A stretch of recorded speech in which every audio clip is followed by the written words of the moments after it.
I will let you go too on Brian Kelly, but there just comes a point, Joe, where like he's the winningest coach actively right now in college football as a head coach. And and I think was he on year 6 or year 7 of 10 plus win years? I mean, he's just going to win 10 games. No, regardless, Brian Kelly wakes up out of bed every single year, okay, and gets 10 wins. I think, what was it, 9 of the last 10 years, the one bad year that y'all had at Notre Dame. Other than that, it's like 9 of 10 years. I mean, that's Joe. Look, I will get labeled biased because of who I cover and who I'm a fan of. You'll get biased because you're a Notre Dame fan. If you just pull everything off and say, look at his resume versus the other dudes in this list, I mean, it's ridiculous how successful he's been. That's kind of where I came in. I said this to you earlier.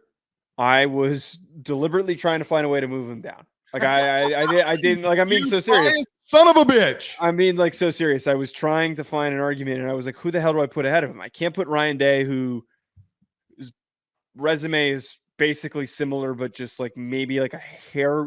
Actually, they're basically the same. Can't put Kalen DeBoer over him because Kalen DeBoer is a hot coach name right now, but is not as accomplished. And I wasn't going to put Dan Lanning because then I would have given you an aneurysm. Brian Kelly, for me. Oh, heavens. Would you? Right. It's a major accomplishment that he's been to multiple national titles. He has won 2 different programs despite being a short period of time at LSU. But I mentioned this earlier. It is so important to me is how has he positioned the current team to succeed? And I mentioned a second ago with why Dabo is not worthy of being in the top 5 is coaches that are good and that are elite are adaptable. And I pay close attention to what we've talked about before, how they have shifted their recruiting strategy away from being a national recruiting team like he was at Notre Dame and realizing, hey, we don't need to spread ourselves so thin. There are so many guys in this Eastern Texas region and in Louisiana that can load our roster, and we're going to win with them. And there's going to be a lot more pride for those guys to stay. That realization is just proof to me of like, he knows how to change and make changes and to adapt in order to succeed.